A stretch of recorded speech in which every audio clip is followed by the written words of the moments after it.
Good morning, students. Last class we discussed the effects of inflation. So, effects of inflation, two phases. One is effects on production side and another one is effects on distribution side.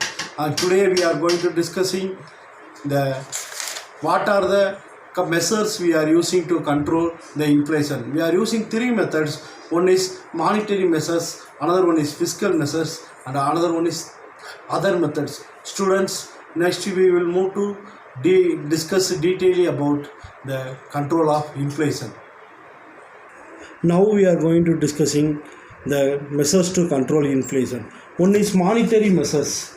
The measures are these monetary measures are adopted by or introduced by central bank of the country. They are increase in the bank rate. Increase in the bank rate means the government or Reserve Bank of India, they will increase the banking interest rate. And the second one is sale of government securities in the open market. Sometimes the government they will adjust to sales the security in the open market. And the third one is higher case reserve ratio. The commercial bank they will kept some case reserves in the reserve bank.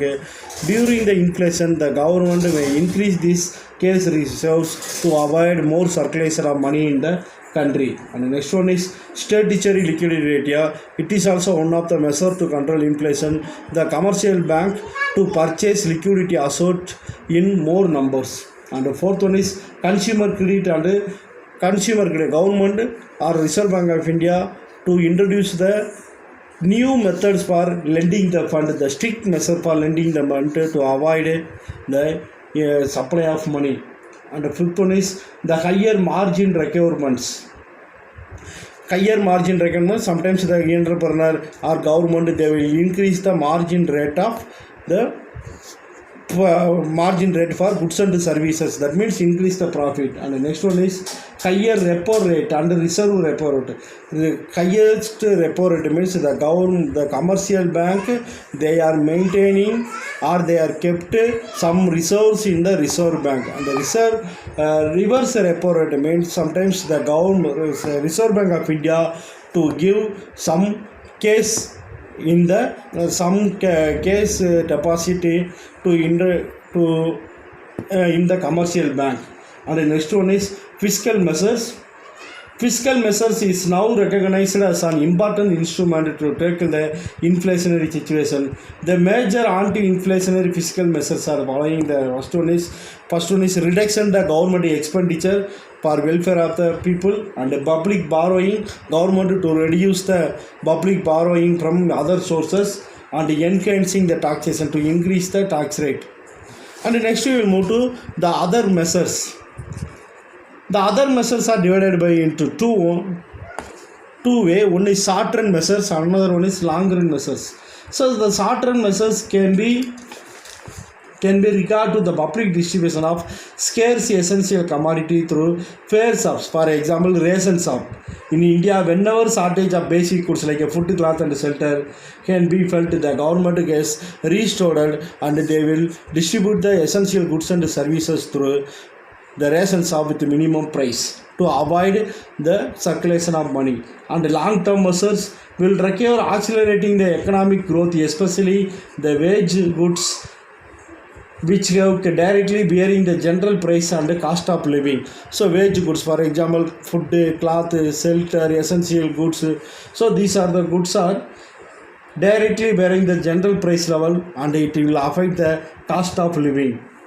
Some restriction on present consumption may help improving the saving and investment with the help of these long-term measures, which may be increase or necessary or accelerating the rate of economic growth in the long run. Students, next we will move to the deflation. The deflation is the essential feature of deflation, falling prices, reduced money supply and unemployment, just opposite to inflation.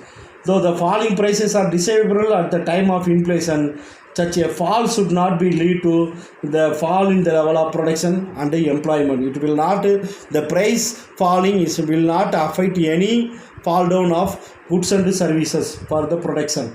And but if prices fall from the level of full employment, both income and employment will adversely affect income. If employment is affected, income and other things also affected. And disinflation is the slowing down rate of inflation by controlling the amount of credit, especially bank loan, higher purchase, EMI and installment also available to consumer without causing more unemployment. And disinflation may be defined the process of reversing inflation without creating employment to reduce output in the economy. And the next one is deflation.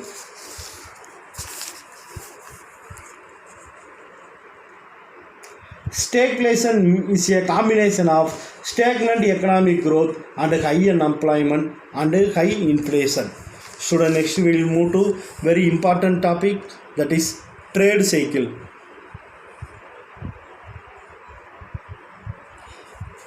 What do you mean by the trade cycle? A trade cycle refers to the oscillation in the aggregate economic activity, particularly in the employment, output and income, etc. And what are the phases of trade cycle? We have 4 different phases. One is boom or prosperity phase, and the second one is recession, and the third one is depression, and the fourth one is recovery. Already we discussed about these 4 phases of business cycle. We will discuss once again. The first one is boom or prosperity phase. The full employment and the movement of the economy beyond the full employment is characterized boom period. Everything is high. Profit, sales, employment, demand, supplies, everything is high. So during this period, there is hectic activity in the economy. Money wages rise, profit increase, interest rates goes up, the demand for bank credit increases, and there is all round optimism. So everything is increased rate in the boom period. And the next one is recession period. During the turning point from the boom to the condition is called recession. That is second stage. It happened higher rate than what was earlier. Generally, the failure of a company or bank purchase, then the boom and brings the phase of recession. The investment are drastically reduced because of profit is very low during the recession. Investment are drastically reduced, production come down, and income and profits also decline. There is panic in the stock market and business activity, so the signs of dullness, and the liquidity preference of the people rises, and the money market becomes very tight, and the growth is very low. And the third stage is depression. During the depression, the level of economic activity very extremely low. The firms incur the losses, and closer the business become a common failure. Everything is very low. The income, interest rate, price, profit and wages are low. Agriculture classes and wages earners should be worst hit. That means they will affected. And the banking institution will be reluctant the advance loan to businessmen, and the depression is the worst phase of business cycle. The extreme point of depression is called track. So because of the deep point of business cycle, any person fell down the deep should not come out from the without others help. So everything is very low. Profit, interest, sales, output, income, employment opportunity, everything is very low during the depression. And the last stage is called recovery. After a period of depression, recovery sets in. This is turning point from the depression to revival towards upswing. It begins with the arrival of demand for capital goods. Autonomous investment boosts the activity. No hope for getting the profit. The demand slowly picks up due to course activity. They direct towards the upswing, the more production. The profit, income, wages and employment slowly rise down. The recovery may be initiated by the innovation or investment. If you see the diagram, so the y-axis represent time, and the y-axis is known as level of real output. So the this blue color line is called recession, and this red color line is called recovery, and this point is known as boom, and after recovery and depression. So it is called the cyclical process. If you see the curve, you will simply understood the meaning of this business cycle for phases. This curve slowly come down, and then it will start increasing, and again it will come down, and again it will start. Students, so far we are completed successfully up to 5th lesson, and the next class onwards we will start the 6th lesson, banking. Once again, I thank those who are came yesterday for Google online live class. I will welcome more students participate the Google live online class for doubt clarification. Students, please acknowledge the hard work of the teacher and stay safe in your home. Thank you.